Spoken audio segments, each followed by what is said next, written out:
Agriculture. तो जैसे कि हमारा इंडियन एग्रीकल्चर जो है उसमें different types of different types of soils है, डिफरेंट टाइप्स ऑफ प्लांट्स है, अलग अलग प्लांट्स की अलग अलग फर्टिलिटी है और इंडिया में अलग अलग क्लाइमेट्स होते हैं, इसीलिए टाइप्स ऑफ फार्मिंग भी अलग अलग ही होगी। सबसे पहली फार्मिंग है सब्सिस्टेंस फार्मिंग, ठीक है। इसमें क्या होता है, इसमें जो फार्मर्स होते हैं वो स्मॉल अमाउंट में प्रोडक्शन करते हैं और थोड़े ही प्रोडक्ट्स का, थोड़े ही क्रॉप्स का प्रोडक्शन करते हैं। क्यों? क्योंकि सबसे पहले उनके पास इतने ज्यादा फंड्स नहीं है कि वो कमर्शियल क्रॉप्स का प्रोडक्शन कर सके, क्योंकि ऑब्वियसली बात है जो कमर्शियल प्रोडक्ट्स होंगे, जो कमर्शियल क्रॉप्स होंगे, वो प्रोडक्ट उनको प्रोड्यूस करने के लिए भी जो चीजें लगेंगी वो भी महंगी होंगी। तो इसलिए हमारे फार्मर्स के पास इतने पैसे नहीं है कि वो उसमें इन्वेस्ट कर सके। तो इसलिए ये जो आराम से मिल जाती है जिसकी चीजें, जैसे कि हो गया फीड, हो गया राइस, हो गया मीट, हो गया, ये जो फार्मर्स होते हैं सब्सिस्टेंस फार्मिंग वाले, ये इस पे इन्वेस्ट करते हैं। तो ये स्मॉल अमाउंट में करते हैं ताकि जो उनकी फैमिली की रिक्वायरमेंट है वो फुलफिल हो सके। इसके फीचर हो गए जैसे कि स्मॉल लैंड, उनके पास ज्यादा बड़ी जगह नहीं है तो उसमें तो ज्यादा इन्वेस्टमेंट नहीं कर सकते, ज्यादा बड़े उसमें प्रोडक्शन नहीं कर सकते। सेकेंड हो गया इसका कि इनके पास लो प्रोडक्टिविटी है, पुराने आउटडेटेड टूल्स है, इक्विपमेंट्स है, इसलिए वो ज्यादा बड़े लेवल पे फार्मिंग नहीं कर सकते हैं।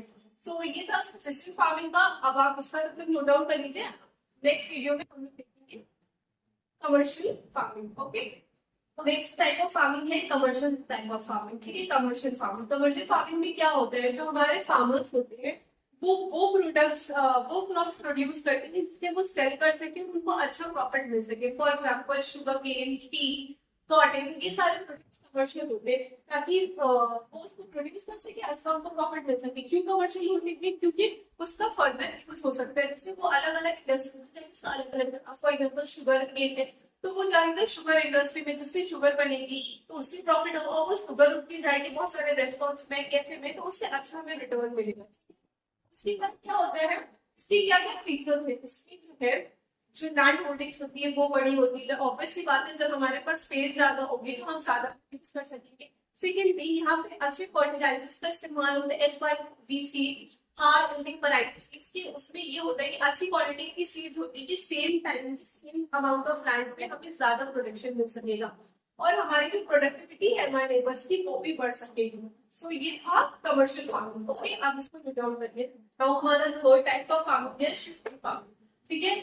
तो इसको जो शिफ्टिंग फार्मिंग है, शिफ्टिंग कल्टीवेशन, जिसको हम झूम कल्टीवेशन भी कहते थे, ये टाइप ऑफ फार्मिंग जो है वो हमें देखने को मिलती है नॉर्थ ईस्ट इंडिया में। ये नॉर्थ ईस्ट इंडिया में इसको देखने को मिलता है। शिफ्टिंग फार्मिंग के अंदर ये होता है कि एक टाइम उन लोग कल्टीवेशन करते हैं, फिर जब वो कल्टीवेशन हो जाता है, उसकी क्रॉप्स प्रोड्यूस हो जाते हैं, तो वो सारे जो ट्रीज होते हैं उसको कट कर देते हैं, उसको जला देते हैं, कर देते हैं।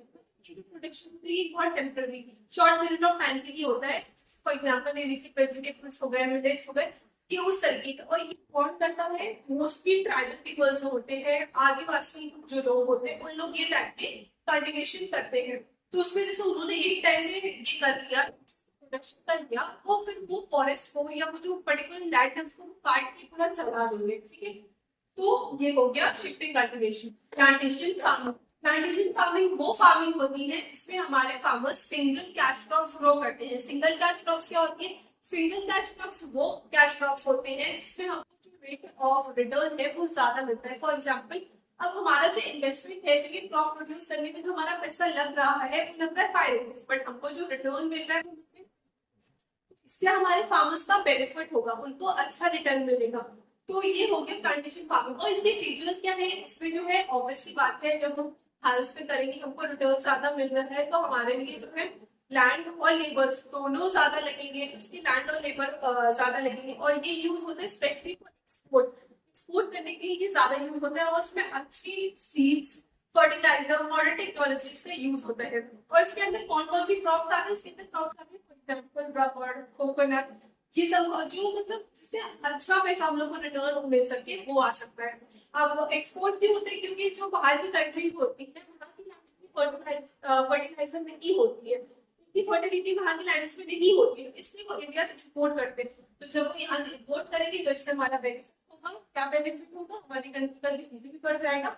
और ये प्लांटेशन की फार्मिंग है, इसीलिए वो सिंगल कैश क्रॉप को ग्रो करती है, क्योंकि वो जब सिंगल हम लोग क्रॉप पे फोकस करते हैं हमारी प्रोडक्टिविटी कि हमारा सक्सेसफुली यूटिलाइज होगा, हमें आउटपुट मिलेगा वो बहुत अच्छा मिलेगा। मिक्स्ड फार्मिंग में क्या होता है, जो हमारे फार्मर्स होते हैं तो जैसे क्रॉप्स को प्रोड्यूस करी है वो उसके साथ ही साथ एनिमल हस्बेंड्री भी कर रहे हैं, जैसे कि वो एनिमल्स की भी देखभाल कर रहे हैं, एनिमल्स को भी अपना एक सोर्स ऑफ इनकम बनाने के लिए। ये मोस्टली देखा जाता है उत्तर प्रदेश, पंजाब रीजन में, ठीक है। इसमें क्या होता है कि जो फार्मर्स है वो क्रॉप्स को ग्रो कर ही रहे, एक उनका सोर्स ऑफ इनकम तो है ही, साथ ही साथ वो एनिमल्स का भी ध्यान रख रहे हैं, उसको भी ग्रो कर रहे हैं, उसको भी अपना सोर्स ऑफ इनकम में शामिल कर रहे हैं। अब इसमें क्या क्या फीचर्स हैं, क्या क्या बेनिफिट्स हैं। सबसे पहला बेनिफिट तो उनको दो तरीके से इनकम होगी, ठीक है।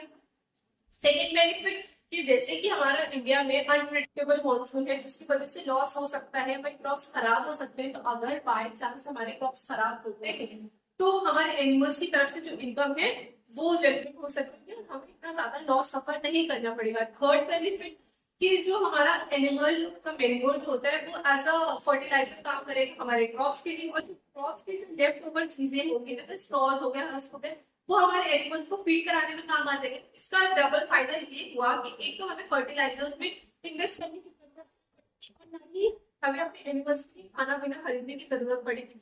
तो इस तरीके से उन्हें डबल बेनिफिट होगा, उनके एक्सपेंस कम हो जाएंगे और उनका जो रिटर्न है, इन्वेस्टमेंट जो है वो ज्यादा बढ़ जाएगा, उनकी प्रॉफिटेबिलिटी ज्यादा बढ़ जाएगी। तो ये था हमारा mix type of farming. Okay, अब नेक्स्ट है इंटेंसिव फार्मिंग। इंटेंसिव फार्मिंग में क्या होता है, हम लोग जो है लैंड का प्रॉपर यूज करते हैं, मैक्सिमम यूज करते हैं।